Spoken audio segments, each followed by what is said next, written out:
Kelly, just a question. I remember when this subject was touched earlier. What about student fees? Could student fees be added on, or does the legislature have to approve that, or the university trustees? Now, who's asking questions? Is it Rob? Well, I know you. Eventually, it'll be the whole room. I'm kidding. No, you know, at Charlotte, we'll just use UNC Charlotte as an example. They did increase their student fees, and they had to get special permission because there's a certain percentage that student fees can increase, and they had to receive the special permission from the Board of Governors in order to do that. But you look at our budget is $8.6 million roughly.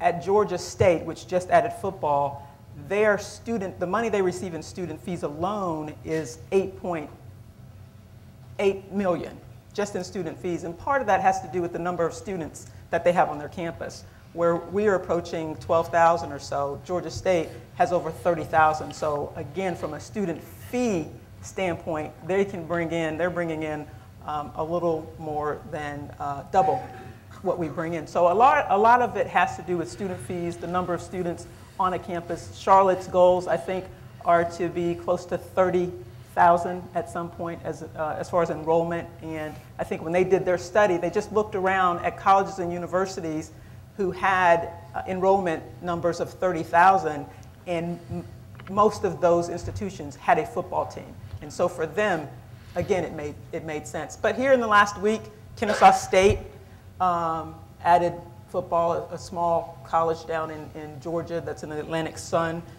Coach Dooley's brother helped with that study. Dan Reeves helped with the study at Georgia State. Dan Reeves and I spoke last week a little bit just to kind of get a good perspective on some of the things that they did down at Georgia State. So. Yeah. I want to jump at some of the other specific sports too, but before we do that, one of the interesting things when we were preparing for this discussion, I was talking with Pete, who, he operates over 20 companies in a range of different businesses, and one of his comments to me was, I have never seen a business like this of running a sports team. So I was hoping first you could, Pete, talk a little bit about what you meant by that comment. What is so different about running a sports business versus other businesses that you're involved with? I said that? I think you did, yeah.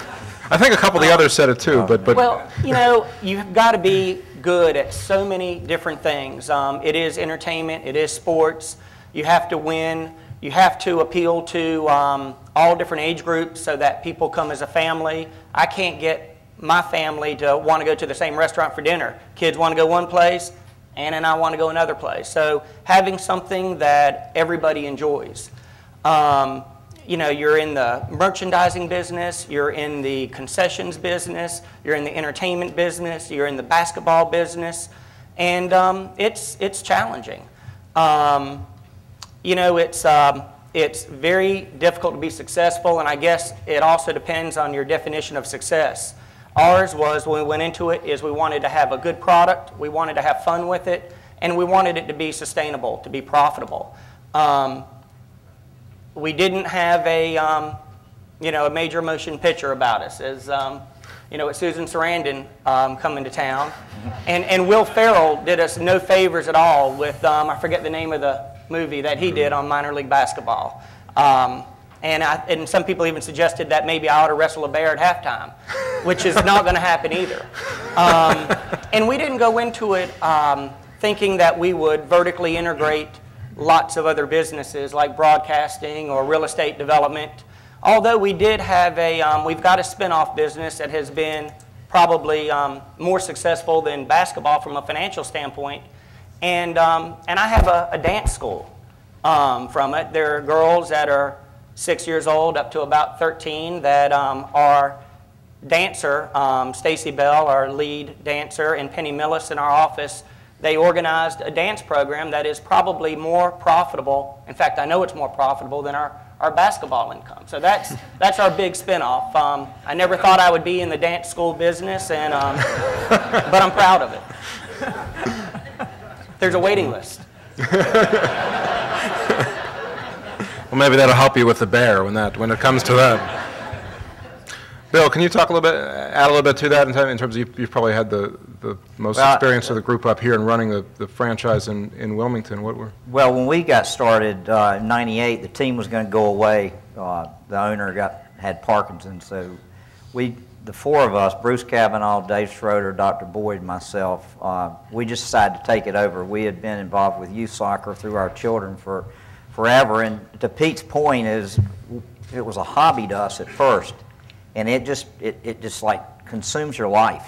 I mean, you definitely got to be passionate about the sport. I mean, I still am. I've been out of it for 2 or 3 years, but I still watch games every weekend.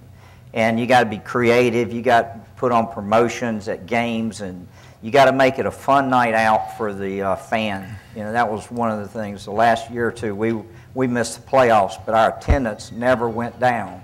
So we felt like we were doing the right thing. But if it can go wrong, it's going to go wrong.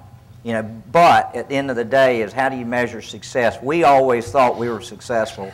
Bottom line, you know, we never quite made money, but it didn't matter to me. I told my wife that the money we've lost, I got out much more from it. So it was just a love of, you know, I got a for-profit business. This is a non-profit business, but it's not supposed to be, but it was.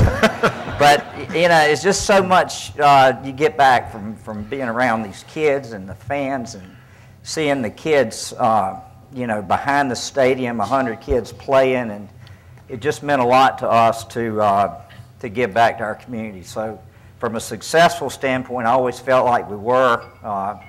We hope, and we'll talk about this a little later, about the Hammerheads coming back, but you know, we always tried to make money. We never did, but yet we added culture, we felt like, to the Wilmington culture.